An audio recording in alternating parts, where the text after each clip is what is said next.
आज भी अनेक गांवों से कुछ दूरी पर ऊंचे और बड़े कंकरीले टीले देखे जाते हैं। आजकल इन टीलों पर झाड़ियां और पुराने पीपल आदि के वृक्ष ही शेष रहे हैं। एकांत में पड़े इन स्थानों को खेरे बोला जाता है, लेकिन बहुत कम लोग यह जानते होंगे कि देखने में वीरान लगने वाली इन खेरों पर कभी व्यवस्थित नगर आबादी मौजूद रहा करती थी, जो कालांतर में किसी आपदा की उथल पुथल से नष्ट हो गई। लेकिन आज भी इन स्थानों पर पाए जाने वाले अवशेष यहाँ हजारों वर्ष पूर्व रही आबादी की दास्तां बयां करते हैं। नमस्कार दोस्तों, एक बार फिर स्वागत है हमारे चैनल द डार्क स्पॉट में। और आज हम मौजूद हैं एक ऐसे स्थान पर जहां बताया जाता है कि यहाँ कोई प्राचीन सभ्यता दफन है। वर्षों पूर्व कोई यहाँ गांव हुआ करता था, मानव बस्ती हुआ करती थी, लेकिन कालांतर में यह कोई ऐसी घटना हुई जिसमें वो पूरा गांव पलट गया और यह एक ऊंची ठेक बनकर रह गया। तो मेरे पीछे आप देख सकते हैं कि पूरा जो क्षेत्र है ये अब कालांतर में है, लोगों ने अपने अपने खेत बना लिए हैं। लेकिन यह एक जो ये पूरा ठेक है, यह कहीं ना कहीं एक पुरानी सभ्यता को अपने आप में समेटे हुए है। तो आज मैं अपने चैनल द डार्क स्पॉट के माध्यम से आपको इस सभ्यता से रूबरू कराने की पूरी कोशिश करूंगा। और ये पीपल का जो वृक्ष आप देख रहे हैं, देखने में आकार बेशक आपको छोटा लग रहा हो, लेकिन यह करीब 500 से भी वर्ष पुराना हो सकता है, क्योंकि इसके बारे में यहाँ के जो लोकल ग्रामीण हैं उनका मानना है कि यह उन्होंने पहले से ही यहाँ पर अपने इस स्थान पर देखा है। पुरानी सभ्यता की पहचान कैसे होती थी कि पुरानी सभ्यता में क्या होता था कि एक गांव हुआ करता था जो पीने के पानी के लिए ग्रामीण अपने वो रखते थे, कुआं रखते थे, जिससे कि वो लोग अपनी पानी की जो पेयजल की व्यवस्था को आप पूरा कर सकते। तो मेरे साथ देखिए आप यहाँ इस आपको जो सामने में कैमरामैन से कहूँगा, वो पुराना कुआं है जो कि काफ़ी आपको यहाँ की जो बनी हुई कुएं की जो बनावट है आपको बता देगी कि आप कितना प्राचीन है। यहाँ पर बड़े बड़े पत्थरों से चिनकर ये कुआं बनाया गया है और यह कुआं काफ़ी गहरा है। ये उस पुरानी सभ्यता को अपने आप में बयां कर रहा है। कुआं काफ़ी गहरा है। आइए मैं उधर से घुमा के आपको ये दिखाता हूँ। एक दिखाई दे रही है, ये कभी यहाँ बस्तियाँ रही होंगी, यहाँ किसी के घर रहे होंगे, जो कालांतर में अब यहाँ जीरो हो गए हैं। तो देखिए आप ये कुआं एक बार फिर से देखिए, कुआं दिखाइए आगे से। ये देखिए पुराना कुआं है ये, और बहुत ही गहरा कुआं है। जो ये लोग अपने जो यहाँ बस्तियाँ रहा करती थी वो इससे अपने पेयजल की आपूर्ति किया करते थे।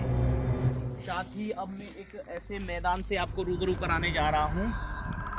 बहुत घर बने हुए थे।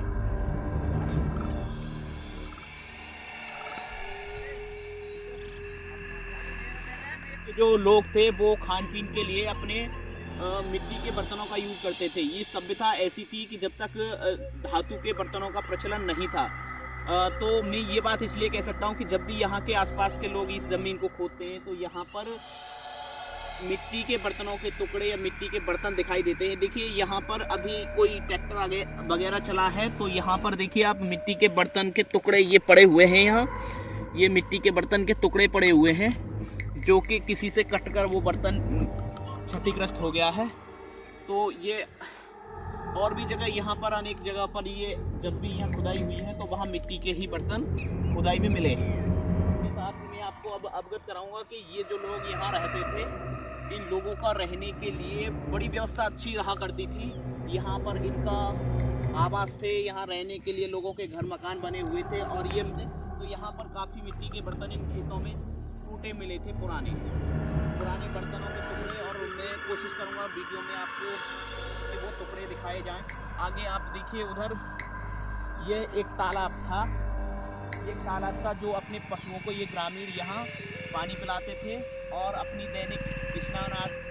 अब मेरे पीछे देख सकते हैं कि यह उन ग्रामीण जो यहाँ एक सभ्यता थी उनके लिए ये तालाब था, स्नानागार था, जहाँ पर वो लोग अपने पशुओं को चारा पानी पिलाते थे और खुद भी स्नान आदि करते थे, वस्त्र धोते थे अपने। उस समय की जो मिट्टी है वो उस पुरानी सभ्यता को, ये जो सूनापन सा जो दिख रहा है, ये सूनापन बयां कर रहा है कि यहाँ कोई काफ़ी पुरानी सभ्यता रही होगी। ये वृक्ष भी उसी समय के हैं, हालांकि अब नए नए स्थानों पर इस तरह के इस एरिया में कहीं भी ये वृक्ष नहीं है। ये पुराने खजूर के जो वृक्ष हैं ये इसी क्षेत्र में आपको ज़्यादा मिलेंगे देखने को। देख रहे हैं ये काफ़ी पुराना वृक्ष है, ये काफ़ी पुराना पौधा है। ये ऐसा पौधा यहाँ हाल ही नहीं मिलता और ये माना जाता है कि ये उसी सभ्यता से जुड़ा हुआ ही पौधा है, क्योंकि जड़ दिखाइए इसका, आप अंदाज लगा लीजिए कि कितना पुराना होगा। ये आप ये देखिए इनकी जड़ों में ये सांप की बांबी जिसे कहते हैं वो इसकी जड़ में सांप की बांबी बनी हुई है। ये लोग बड़े धार्मिक होते थे और उसी समय से ये लोग पूजा पाठ में भी बहुत ध्यान रखते थे। यहाँ पर इन बस्तियों की देखरेख के एक इनके देवता होते थे या देवियाँ होती थी जिनका ये स्थान बनाकर पूजन करते थे। और जब भी कोई रोग प्रकोप इनके गांव में आता था या पशुओं में आता था तो ये अपने देवता को मनाते थे। सभी लोग इकट्ठा होकर पूजा अर्चना करते थे। आप देख सकते हैं कि यहाँ पर पूजा करने का एक स्थान बना हुआ है और ये उसी समय से है। यहाँ के लोकल जो ग्रामीणों से बातचीत की जाए तो ये उसी समय से यहाँ मौजूद है। कालांतर में जब लोगों ने भी यहाँ पूजा अर्चना की और उनको लाभ मिला, उनकी आस्था बढ़ स्थान था, इसका सौंदर्यीकरण करा के और अच्छा बना दिया गया है। जानवर होते हैं उन्होंने अपने घर बनाए हुए हैं। दिखाऊंगा कि यहाँ पर एक गुफा बना रखी है किसी जंगली जानवर ने, अंदर कोई जानवर बैठा हुआ है। इसके साथ ही मैं देखिए एक और चीज़ दिखाऊंगा मैं यहाँ आपको। ये जो आप देख रहे हैं ये पुराने किसी ये जो आप देख रहे हैं ये बहुत ही पुरानी, इसकी उम्र आप अंदाज लगा सकते हैं। ये मिट्टी का कोई बर्तन रहा होगा और मिट्टी के बर्तन को ढकने का कोई सामान रहा होगा। आप नज़दीक से देखिए, ये आप देखिए ये नज़दीक से ये मिट्टी का कोई बर्तन रहा होगा जो इस सभ्यता से जुड़ा है।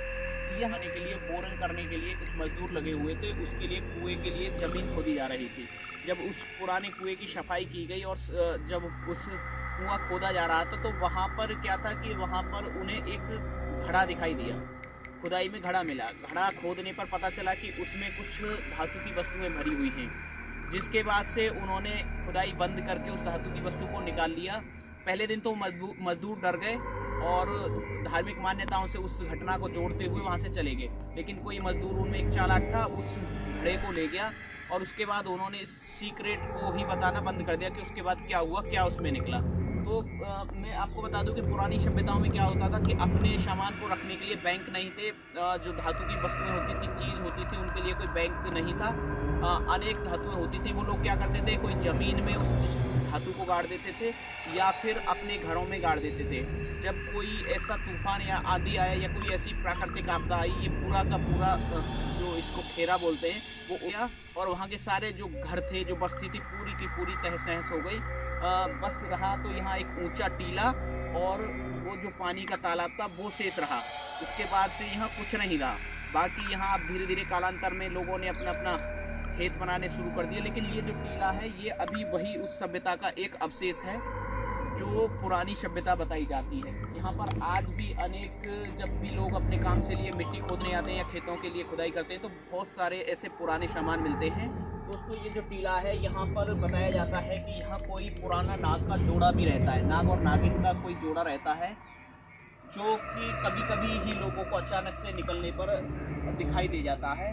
और वह इतना पुराना है कि पहले से ही जो बुजुर्ग लोग थे यहाँ के, वो लोग बताते आए हैं कि वो इसी तरह से हमने देखा है, कभी पेड़ों पर तो कभी पूजा के स्थान पर या कभी ऊंचे टीले पर वो दोनों जोड़े में दिखाई देते हैं।